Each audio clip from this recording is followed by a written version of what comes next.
सर्वमङ्गलमाङ्गल्ये शिवे सर्वाधिसाधिके शरण्ये त्र्यम्बके गौरी नारायणी नमोऽस्तुते।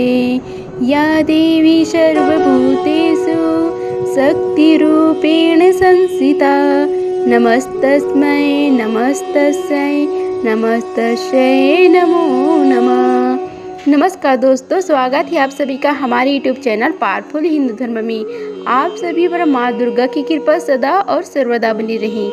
आज हम आप सभी को चैत्र नवरात्रि कब से शुरू हो गई है, उसकी शुभ मुहूर्त, पूजा विधि, महत्व, कथा के बारे में आप सभी को बताएंगे।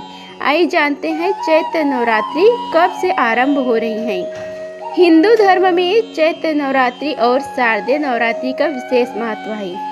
इस दौरान देवी भगवती की 9 अलग अलग स्वरूपों की विधिवत पूजा की जाती है। नवरात्रि के 9 दिनों का व्रत रखा जाता है। इसके साथ ही नवरात्रि की शुरुआत अखंड ज्योति और कलश की स्थापना करके किया जाता है। हिंदू पंचांग अनुसार चैत्र मास शुक्ल पक्ष की प्रतिपदा तिथि से चैत्र नवरात्रि की शुरुआत होती है। चैत्र नवरात्रि से ही हिंदू नववर्ष की शुरुआत होती है। इस साल 30 मार्च 2025 को चैत्र नवरात्रि शुरू होगा और 7 अप्रैल 2025 को समाप्त होगा। धार्मिक मान्यता के अनुसार चैत्र नवरात्रि में माँ दुर्गा के 9 स्वरूपों की पूजा करने से समस्त दुख तथा कष्टों का छुटकारा मिलता है और जीवन में सुख तथा समृद्धि का आगमन होता है। आइए जानते हैं चैत्र नवरात्रि के शुभ मुहूर्त के बारे में। पंचांग के अनुसार चैत्र मास शुक्ल पक्ष की प्रतिपदा तिथि की शुरुआत 29 मार्च 2025 को शाम 4:27 पर होगी और अगले दिन 30 मार्च 2025 को दोपहर 12:49 पर समाप्त होगी। ऐसे में उदय तिथि के अनुसार 30 मार्च 2025 को दिन रविवार से चैत्र नवरात्रि की शुरुआत होगी। चैत्र नवरात्रि 2025 पर माता की सवारी इस साल चैत्र नवरात्रि 30 मार्च 2025 को रविवार के दिन पड़ रही है। इस साल माँ दुर्गा की हाथी पर सवार होकर धरती पर आएगी। माँ दुर्गा का हाथी पर सवार होकर आना शुभ माना जाता है। मान्यता है कि इससे आर्थिक समस्या से छुटकारा मिलता है, धन धान्य में वृद्धि होती है। इस दौरान माँ दुर्गा की विधिवत पूजा अर्चना, सुख समृद्धि और खुशहाली का आशीर्वाद प्राप्त किया जा सकता है। आइए जानते हैं चैत्र नवरात्रि के 9 दिन के बारे में। 30 मार्च 2025 प्रतिपदा तिथि का पहला दिन है माँ शैलपुत्री को। 31 मार्च का द्वितीय तिथि माँ ब्रह्मचारिणी। 1 अप्रैल 2025 को तृतीय तिथि माँ चंद्रघंटा। 2 अप्रैल 2025 चतुर्थ तिथि माँ कुष्मंडा।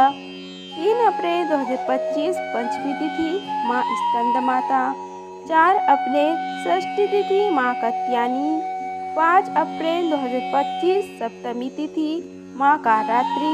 6 अप्रैल अष्टमी तिथि माँ महागौरी। 7 अप्रैल 2025 नवी तिथि माँ सिद्धदात्री। आइए अब जानते हैं इस दिन चैत्र नवरात्रि की पूजा विधि के बारे में। सबसे पहले पहला दिन कलश स्थापना किया जाता है। नवरात्रि के पहले दिन कलश स्थापित कर पूजा की शुरुआत की जाती है। यह पूजा घर में शांति और समृद्धि लाने के लिए की जाती है। सबसे पहले ब्रह्म मुहूर्त स्नान के बाद अनुष्ठान की शुरुआत करें और स्वच्छता तथा पवित्रता का ध्यान रखें। एक बर्तन लें और उसमें मिट्टी डालकर उसे पानी से गीला करें। यह मिट्टी उर्वरता और विकास का प्रतीक है। मिट्टी में जौ के बीज बोएं, जो घर में समृद्धि और विकास का प्रतिनिधित्व करती हैं। जौ के ऊपर एक मिट्टी का कलश रखें। कलश प्रचुरता और दिव्यता का महत्वपूर्ण प्रतीक है। कलश को गंगा जल से भरें। कलश के जल में सुपारी, एक सिक्का और फूल डालें। कलश के ऊपर एक मिट्टी का कटोरा रखें जिसे अक्षत अखंडित चावल के दाने से भरा गया हो। कलश के सामने देवी की प्रतिमा स्थापित करें। पूजा को पूरे वैदिक अनुष्ठानों के अनुसार करें, जिससे मंत्रों का जाप, फूल, फल और धूप चढ़ाना शामिल है। नवरात्रि के सभी 9 दिनों तक इस पूजा का क्रम बनाए रखें, जिसमें हर दिन प्रसाद और प्रार्थना की जाती है। नवरात्रि के 9वें दिन रामनवमी का पर्व मनाया जाता है। यह दिन विशेष रूप से भगवान राम की पूजा के लिए और इसे नवरात्रि का समापन माना जाता है। नवरात्रि के आखिरी दिन कन्या पूजन का विशेष महत्व है। इस दिन छोटी कन्याओं को देवी के रूप में पूजा जाता है और उन्हें भोजन और उपहार दिए जाते हैं। यह भक्तों की श्रद्धा और भक्ति का प्रतीक है। चैत्र नवरात्रि का महत्व के बारे में आइए जानते हैं। चैत्र नवरात्रि का पर्व चैत्र माह के शुक्ल पक्ष की प्रतिपदा तिथि से शुरू होता है और आखिरी दिन रामनवमी के दिन समाप्त होता है। यह पर्व एक और धार्मिक और सांस्कृतिक का महत्व है, वहीं यह किसानों के लिए भी फसल की शुरुआत का प्रतीक होता है। नवरात्रि में देवी दुर्गा के 9 रूपों की पूजा की जाती है, जो जीवन के विभिन्न पहलुओं में शांति, शक्ति और समृद्धि लाने का कार्य करती हैं। इन 9 दिनों में विशेष ध्यान और साधना से भक्त अपने जीवन में सकारात्मक बदलाव महसूस करते हैं। आइए जानते हैं हम चैत्र नवरात्रि की कथा के बारे में। आइए कथा का श्रवण कीजिए।